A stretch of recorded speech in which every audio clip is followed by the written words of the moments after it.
बांग्लादेश की पूर्व प्रधानमंत्री शेख हसीना ने निर्वासन में रहते हुए न्यूज 18 इंडिया को दिए इंटरव्यू में कहा है कि उनका देश इस समय गंभीर संकट से गुजर रहा है। उनके मुताबिक बांग्लादेश में लोकतंत्र कमजोर हुआ है, कानून व्यवस्था बिगड़ी है और अल्पसंख्यकों पर हमले लगातार बढ़ रहे हैं।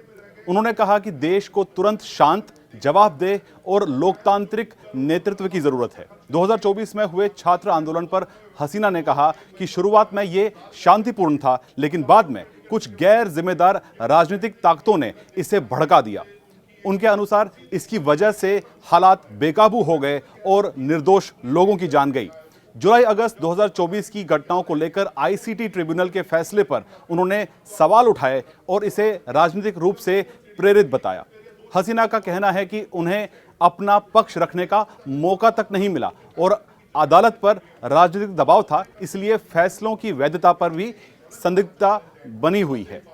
भारत से प्रत्यर्पण की मांग पर शेख हसीना ने साफ कहा कि कोई भी प्रक्रिया कानून के आधार पर होनी चाहिए, न कि राजनीति के आधार पर। एक्स्ट्राडिशन पर बयान में ईमेल में दिए इंटरव्यू में शेख हसीना ने कहा कि किसी भी प्रत्यर्पण की मांग कानून के आधार पर होनी चाहिए, राजनीति के आधार पर नहीं। मैं कानूनी प्रक्रिया का सम्मान करती हूं, लेकिन ऐसी मांगों को पारदर्शी तरीके से संभाला जाना चाहिए और आरोपी के अधिकारों की पूरी रक्षा होनी चाहिए। ढाका के अधिकारियों से मेरा यह साफ संदेश है कि न्याय की तलाश करें, लेकिन ऐसे तरीके से जो देश को जोड़ने का काम करे, ना कि और ज्यादा बांटे। सुलह और मेल मिलाप के लिए निष्पक्ष जांच जरूरी है, ना कि जीतने वालों का न्याय।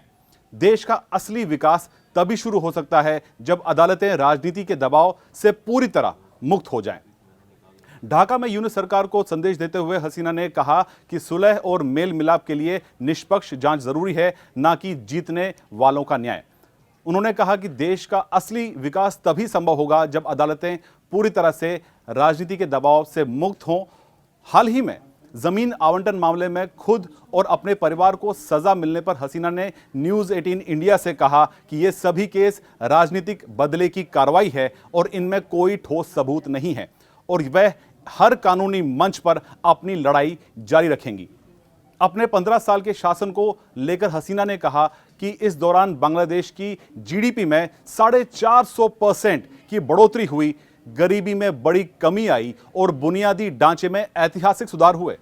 उनके मुताबिक ये उपलब्धियां मौजूदा अंतरिम सरकार हासिल नहीं कर सकती है।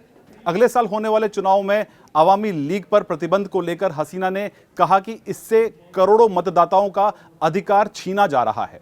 12 फरवरी को होने वाले चुनाव को लेकर अवामी लीग इस घोषणा को पहले ही खारिज कर चुकी है और यह कहते हुए कि यूनिस सरकार के तहत स्वतंत्रता और निष्पक्ष चुनाव संभव नहीं है। हसीना ने न्यूज 18 इंडिया से कहा कि मतदाताओं को अपनी पसंद की पार्टी को वोट देने के अधिकार के लिए शांतिपूर्ण और संयमित तरीके से आवाज उठाते रहना चाहिए।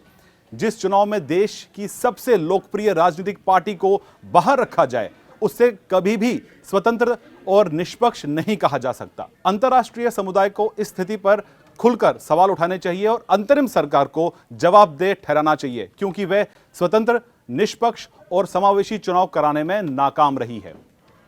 कौन सबसे मजबूत बनकर उभरेगा, यह इस बात पर निर्भर करेगा कि चुनाव की लड़ाई सच में खुली और निष्पक्ष है या नहीं। अवामी लीग को इससे कोई आपत्ति नहीं है कि वह सरकार में रहे या विपक्ष में, बशर्ते चुनाव स्वतंत्र और निष्पक्ष हो और सबको साथ लेकर चलें और नई सरकार को जनता में समर्थन मिले। मेरी चिंता यह है कि नतीजे जनता की असली इच्छा की बजाय मतदाताओं पर लगाए गए प्रतिबंधों को ही दिखाएंगे। हसीना ने अंतर्राष्ट्रीय समुदाय से अपील की है कि वह इस स्थिति पर खुलकर सवाल उठाएं और अंतरिम सरकार को इसके लिए जवाबदेह ठहराएं। उनके अनुसार यह देखना जरूरी है कि चुनाव वास्तव में खुले और निष्पक्ष होते हैं या फिर मतदाताओं पर लगाए गए प्रतिबंधों को ही दर्शाते हैं। मोहम्मद यूनुस की अंतरिम सरकार पर हमला बोलते हुए हसीना ने कहा कि प्रशासन लोकतांत्रिक संस्थाओं का दुरुपयोग कर रहा है, साथ ही साथ चुनाव टाले जा रहे हैं और मीडिया व आम नागरिकों की आज़ादी पर दबाव बढ़ाया जा रहा है। पाकिस्तान और बांग्लादेश के बढ़ते सैन्य कूटनीतिक संबंधों पर भी उन्होंने चिंता जताई और कहा कि इससे कट्टरपंथी ताकतों को बढ़ावा मिल सकता है। अपनी वापसी को लेकर शेख हसीना ने कहा कि वह तभी बांग्लादेश लौटेंगी जब देश में वास्तविक कानून व्यवस्था, संवैधानिक शासन, निष्पक्ष न्याय और उनकी सुरक्षा की ठोस गारंटी बहाल होगी।